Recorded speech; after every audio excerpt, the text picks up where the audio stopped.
اپنے مسائل کا جو آغاز ہے وہ غسل کے معاملے سے کر رہے ہیں۔ عقائد کے مسائل ہیں، لیکن عقائد کے مسائل انشاءاللہ العزیز ہم کوشش کریں گے کہ آخری عشرے میں ان کو جمع کیا جا سکے۔ چند ایک اہم اور ضروری مسائل اس حوالے سے۔ سورہ مائدہ اور سورہ مائدہ کی آیت نمبر 6، اس آیت میں فرمایا گیا آپ کے سامنے ہے، یا ایھا الذین آمنوا، اے ایمان والو، اذا قمتم الی الصلاۃ، جب تم نماز کے لیے کھڑے ہو، فاغسلوا وجوہکم، اپنے چہرے، اپنے منہ کو، چہرے کو دھو لیا کرو، وایدیکم الی المرافق، اپنے دونوں ہاتھوں کو کہنیوں تک دھویا کرو، وامسحوا برؤوسکم، اپنے سروں کا مسح کر لیا کرو، وارجلکم الی الکعبین، اور اپنے دونوں پاؤں ٹخنوں تک دھو لیا کرو یا مسح کر لیا کرو۔ اس کی تفصیل انشاءاللہ آئندہ نشستوں میں ہم ذکر کریں گے۔ وَإِن كُنتُمْ جُنُبًا فَطَّهَّرُوا، اور اگر تم پر غسل لازم آ جائے، غسل لازم ہو جائے، جسے عام طور پہ جنبی کہا جاتا ہے، جو اس آیت میں جنوباً، جنوبی جس پر غسل لازم ہو، تو فرمایا اگر تم جنبی ہو تو فَطَّهَّرُوا، تم کیا کر لیا کرو؟ طہارت کر لیا کرو، غسل کر لیا کرو۔ غسل کے حوالے سے چند ایک اہم باتیں۔ غسل کے جو فرائض ہیں وہ 3 ہیں۔ غسل کے کتنے فرض ہیں؟ 3 فرض ہیں۔ غسل کا پہلا فرض ہے کلی کرنا، اس طرح کہ پانی حلق کی جڑ تک پہنچ جائے، لیکن حالت روزہ میں احتیاط کی جائے گی، حالت روزہ میں احتیاط کی جائے گی، کیونکہ اگر حالت روزہ میں اگر حلق سے پانی نیچے اتر گیا تو روزہ فاسد ہو جائے گا۔ دوسرا ہے ناک میں پانی ڈالنا، جہاں نرم ہڈی ہے وہ دھل جائے۔ تیسرا ہے سارے بدن پر اس طرح پانی بہانا کہ کوئی ایک جگہ بھی خشک نہ رہنے پائے۔ اب اس کی تفصیل میں چلتے ہیں۔ اما عائشہ صدیقہ رضی اللہ تعالی عنہ بیان کرتی ہیں، صحیح بخاری کی روایت ہے، باب ہے باب الوضوء قبل الغسل، کہ غسل سے پہلے وضو کرنا، غسل سے پہلے کیا کرنا؟ وضو کرنا۔ اما عائشہ بیان کرتی کہ ان النبی صلی اللہ علیہ وسلم کان اذا اغتسل من الجنابہ، جب رسول اللہ صلی اللہ علیہ وسلم غسل جنابت کرتے، بدا فغسل یدیہ، سب سے پہلے اپنے ہاتھوں کو دھوتے، سب سے پہلے اپنے ہاتھوں کو دھوتے۔ اسی سے ملتی ہوئی ایک روایت صحیح مسلم میں بھی ہے۔ صحیح مسلم میں جو روایت ہے وہ یہ ہے کہ کان رسول اللہ صلی اللہ علیہ وسلم اذا اغتسل من الجنابۃ یبدأ فیغسل یدیہ، جب غسل جنابت کرتے تو سب سے پہلے اپنے ہاتھوں کو دھوتے، پھر ثم یفرغ بیمینہ علی شمالہ، پھر دائیں ہاتھ سے بائیں ہاتھ پر پانی ڈالتے، اس کے بعد اپنی شرمگاہ دھوتے، اور پھر کیا کرتے؟ ثم یتوضأ وضوءہ للصلاۃ، پھر نماز کی طرح کا سا وضو کرتے، نماز کی طرح کا سا وضو کرتے۔ اس میں بھی یہی ہے کہ پہلے آپ اپنے ہاتھوں کو دھوتے، اس کے بعد شرمگاہ دھوئی جاتی، پھر ثم یتوضأ کما یتوضأ للصلاۃ، نماز کے وضو کی طرح کا سا وضو کیا جاتا، ثم یدخل اصابعہ فی الماء، پھر کیا کرتے؟ اپنے جو پانی ہے اس میں، اس پانی کو اس طرح اپنے بہاتے کہ فیخلل بہا اصول شعرہ، پانی جو ہے وہ بالوں کی جڑوں تک پہنچ جائے، پانی بالوں کی جڑوں تک پہنچ جائے۔ ثم یصب علی رأسہ ثلاث غرف بیدیہ، پھر 3 بار اپنے سر پر پانی بہاتے۔ اب تو چونکہ ہمارے ہاں شاور سسٹم ہے، یہ اس دور میں ہے جب پانی کے لیے برتن ہوتا تو اس برتن میں سے 3 بار پانی لیتے اور اپنے سر پر بہاتے۔ پھر اس کے بعد ہے ثم یفید الماء علی جلدہ کلہ، پھر کیا کرتے؟ اپنے سارے جسم پر پانی بہا لیتے، یعنی پہلے سر، پھر دایاں حصہ اور پھر بایاں حصہ۔ پھر اس میں ایک اور بڑی اہم بات، جس پر غسل لازم ہے، جس پر غسل لازم ہے، اس کے لیے جو معاملہ ہے وہ ہے کہ عرق الجنبی، جو پسینہ ہے جنبی کا، جو جنبی کا پسینہ ہے، امام بخاری نے باب باندھا کہ مسلمان کبھی ناپاک نہیں ہوتا، کبھی نجس نہیں ہوتا۔ اس میں جو حدیث پاک لے کر آئے وہ یہ ہے، ابو ہریرہ بیان کرتے ہیں کہ نبی صلی اللہ علیہ وسلم انہیں راستے میں ملے،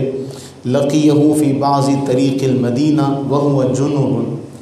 ابو ہریرہ رضی اللہ عنہ پر غسل لازم تھا، انہیں رسول اللہ علیہ السلام ملتے ہیں، رسول اللہ علیہ الصلوۃ والتسلیم ملے تو یہ راستے سے ہی پیچھے ہو گئے، راستے سے ہی، بعض روایت میں آتا ہے سلام کیا اللہ کے نبی علیہ الصلوۃ والتسلیم، ان کا سلام ہوا تو یہ راستے سے ہی پیچھے ہٹ گئے۔ پھر کیا ہوا، فذهب فاغتسل ثم جاء، گئے اور غسل کر کے جب واپس آئے تو رسول اللہ علیہ السلام نے فرمایا اين كنت يا ابا هريرة، اے ابو ہریرہ تم کہاں چلے گئے تھے؟ تو ابو ہریرہ کہتے ہیں میں نے کہا کنت جنوبا، میں جنبی تھا، میں جنبی تھا، فکرہت، یہ ہے ادب، فکرہت ان اجالسک وانا علی غیر طہارہ، میں نے اس بات کو ناپسند کیا کہ میں آپ کی مجلس میں بیٹھوں، آپ کی مجالست اختیار کروں اس حال میں کہ میں طاہر نہیں ہوں۔ فقال، رسول اللہ علیہ السلام نے فرمایا سبحان اللہ، ان المسلم لا ینجس، مسلمان حقیقی طور پہ کبھی ناپاک نہیں ہوتا۔ جو کلمہ اس نے پڑھ لیا اس کے بعد ناپاکی کا حکم تو لگتا ہے، حکماً وہ ناپاک ہو جاتا ہے لیکن حقیقی طور پہ وہ ناپاک نہیں ہوتا، یعنی اس حال میں پھر انسان کہیں آ جا گھر میں پھر سکتا ہے۔ تو یہ بھی ایک جو تعلیم ہے وہ دی گئی۔ ایک اور مسئلہ اس حوالے سے یہ ہے، یعنی اس میں جو کہ مسئلہ پتہ چل گیا کہ مسلمان حقیقی طور پہ ناپاک نہیں ہوتا، کیونکہ اس کے جسم پر ناپاکی کا حکم ضرور لگتا ہے، پھر اس کے مطابق احکامات جاری ہوتے ہیں، لیکن یہ نہیں ہوتا کہ وہ کہے کہ جی میں ناپاک ہو گیا ہوں، میں جس جگہ بیٹھوں گا وہ بھی ناپاک ہو جائے گی، اس طرح کا کوئی معاملہ مسئلہ نہیں ہے۔ اب ایسا شخص جس پر غسل لازم ہے، جو عام طور پہ شادی شدہ افراد ہیں ان کے لیے معاملہ بہت اہم ہے،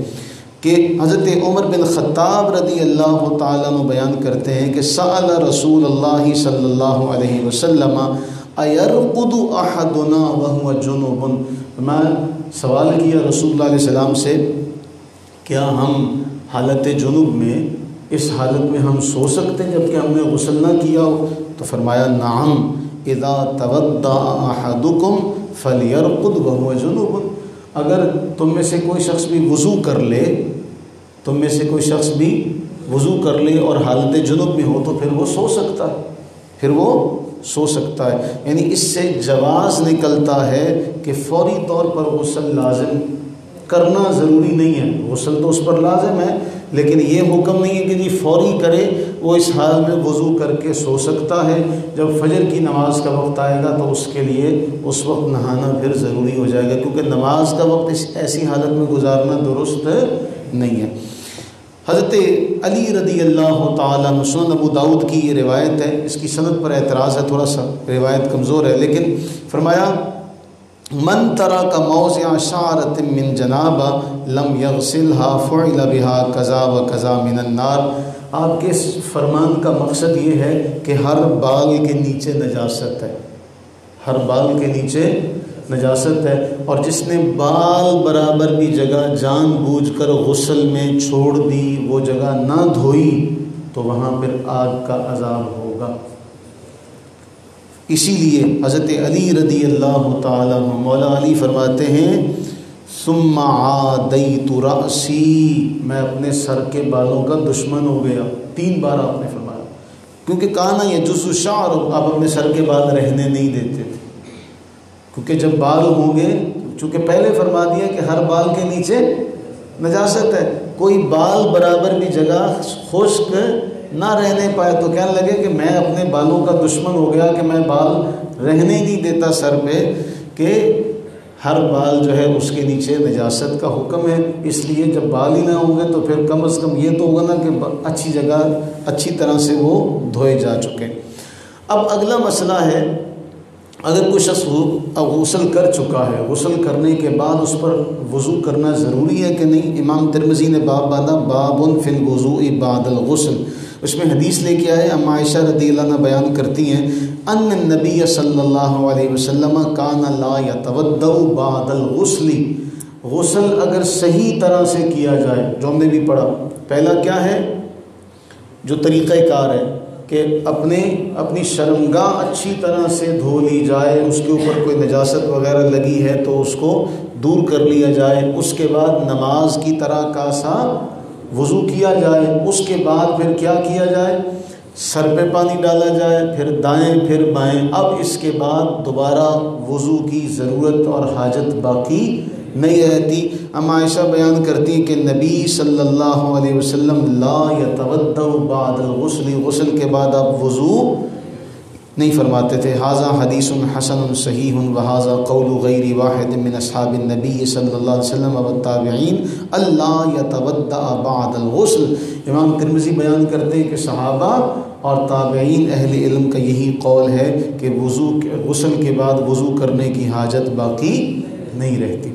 ایک مسئلہ بہت اہم ہے اس حوالے سے، اگر کسی شخص پر غسل لازم ہے، اگر کسی شخص پر غسل لازم ہے اور وہ کیا کرتا ہے، اپنے نجاست دور کر کے اپنے کپڑے تبدیل کر لیتا ہے، ابھی اس نے نہایا نہیں ہے، تو ہم نے حدیث پڑھی تھی کہ جنبی جو ہوتا، کیونکہ مسلمان کبھی بھی ناپاک نہیں ہوتا، اب اگر اس نے نہایا نہیں ہے اور وہ نہانے سے پہلے اپنے کپڑے بدلی کر لیتا ہے، ابھی اس پر غسل لازم ہے، اس پر غسل، اس غسل کے کرنے سے پہلے اس نے اپنے کپڑے تبدیل کر لیے، بدلی کر لیے، اب وہ کپڑے کیا ہوں گے؟ ہمارے ہاں عام طور پہ کہا جاتا جی اب اس کے کپڑے جو ہیں وہ بھی ناپاک ہیں، ایسا نہیں ہے، اس کے کپڑے جو اس نے پہنے ہیں جب تک ان پر نجاست نہ لگے تب تک وہ پاک رہیں گے، تب تک وہ پاک رہیں گے۔ اور اس میں بھی یہ بھی ذہن میں رکھیے گا، جس کپڑے پر نجاست لگے صرف وہی ناپاک ہوگا۔ مثلا یہ نہیں ہے کہ جی آپ کی اگر کسی کی شلوار پر نجاست لگ گئی ہے، گندگی لگ گئی ہے تو اس کی قمیض بھی ناپاک ہو گئی، بلکہ صرف اگر قمیض کے کسی حصے پر نجاست لگ جاتی ہے، کوئی گندگی لگ جاتی ہے تو صرف قمیض پر ہی ناپاکی کا حکم آئے گا، شلوار پر اگر شلوار پر یا تہبند پر نجاست لگ جاتی ہے تو صرف وہی کپڑا ناپاکی کے حکم میں آئے گا جو کہ نجاست آلود ہے، باقی کپڑا جو ہوگا وہ پاک رہے گا۔ مسئلہ سمجھ میں آ گیا؟ ایک اور بڑا اہم مسئلہ ہے اس حوالے سے کہ اگر جو خواتین کے ساتھ معاملہ پیش آتا ہے کہ روزہ رکھ لینے کے بعد اگر ایام شروع ہو جاتے ہیں تو افطاری سے کچھ دیر پہلے بھی اگر اس طرح کا معاملہ پیش آ جائے گا تو ان کا روزہ جاتا رہے گا۔ ہمارے ہاں یہ مسئلہ مشہور ہے کہ جی اگر ظہر ٹائم تک مسئلہ صحیح رہے اس کے بعد اس طرح کا معاملہ ہے تو روزہ صحیح رہتا ہے، جبکہ اس طرح کا کوئی معاملہ فقہ کی کتابوں میں ہمارے علماء نے لکھا نہیں ہے۔ اللہ سے دعا کریں کہ باری تعالی ہم تمام پر اپنی رحمتیں برکتیں نازل فرمائے۔ جو چند ایک مسائل ہیں میں وہ کوشش کروں گا کہ چیدہ مسائل جو ہیں وہ ذکر کرتا چلوں۔ پھر اس میں ایک اور بڑا اہم مسئلہ ہے کہ غسل خانے میں، واش روم میں جب نہایا جائے تو رسول اللہ علیہ السلام نے تنہائی میں بھی اللہ سے حیا کی جائے، تنہائی میں بھی اللہ سے حیا کی جائے۔ تو تنہائی میں جب انسان ہوتا ہے تو اس میں دو طرح کے اقوال ہمیں ملتے ہیں۔ سابقہ ادوار میں چونکہ اس طرح کے غسل خانے نہیں ہوا کرتے تھے تو وہ چادر پہن کر، چادر باندھ کر، تہبند باندھ کر نہایا کرتے تھے، تو دونوں طرح سے جائز ہے، دونوں طرح سے جائز ہے کہ غسل خانے میں انسان سارے کپڑے اتار کے نہائے تو بھی جائز ہے۔ اس میں ایک جو روایت پیش کی جاتی ہے صحیح بخاری کی، وہ دلیل کے طور پہ پیش کی جاتی ہے کہ حضرت سیدنا موسیٰ کلیم اللہ علیہ الصلوۃ والتسلیم جو تھے وہ تنہا غسل فرمایا کرتے تھے، ان کے جو بنی اسرائیل کے لوگ تھے وہ اکٹھے غسل کرتے تھے۔ تو وہ اپنے ذہن میں ان کے یہ ہوگا کہ نہ جانے ان کے ساتھ کوئی جسمانی عارضہ ہے جس کی بنا پر یہ ہمارے ساتھ نہیں نہاتے۔ انہوں نے کیا کیا، موسیٰ علیہ الصلوۃ والتسلیم کا معاملہ جب ان کے دل میں یہ گمان پیدا ہو گیا، یہ شک شبہ پیدا ہو گیا، تو اس میں حدیث میں آتا ہے کہ حضرت موسیٰ علیہ الصلوۃ والتسلیم نے پتھر پر اپنے کپڑے رکھے تھے اور نہا رہے تھے، تو پتھر کپڑے لے کے دوڑ پڑا، پتھر کپڑے لے کے دوڑ پڑا، پتھر چلنے لگا، موسیٰ علیہ الصلوۃ والتسلیم پیچھے پیچھے، پتھر آگے آگے، او پتھر میرے کپڑے، او پتھر میرے کپڑے۔ تو وہ پتھر جو تھا وہ مجمع میں سے گزرا، تو انہیں پتہ چلا کہ موسیٰ علیہ الصلوۃ والتسلیم کے جسم پر کوئی بھی داغ وغیرہ نہیں ہے۔ تو پھر راوی یہ بیان کرتے ہیں کہ موسیٰ علیہ الصلوۃ والتسلیم کو اس قدر جلال آیا کہ انہوں نے اپنی لاٹھی پتھر پر ماری تھی۔ کمال یہ ہے کہ نبی کی لاٹھی لکڑی کی پتھر پر چٹان پر پڑی، تو کہتے ہیں پتھر پہ بھی نشان پڑ گئے تھے، پتھر پر بھی۔ اللہ تعالیٰ اس طرح انبیاء کرام علیہ السلام پر جو بھی الزام لگتے ہیں، تہمتیں لگتی ہیں، ان کو دور کرنے کا اہتمام بھی کرتا ہے۔ اللہ سے دعا کریں کہ باری تعالیٰ اپنی رحمت کا صدقہ ہم سب کو سمجھنے کی توفیق عطا فرمائے، آمین ثم آمین۔ اللہم صلی علی سیدنا و مولانا محمد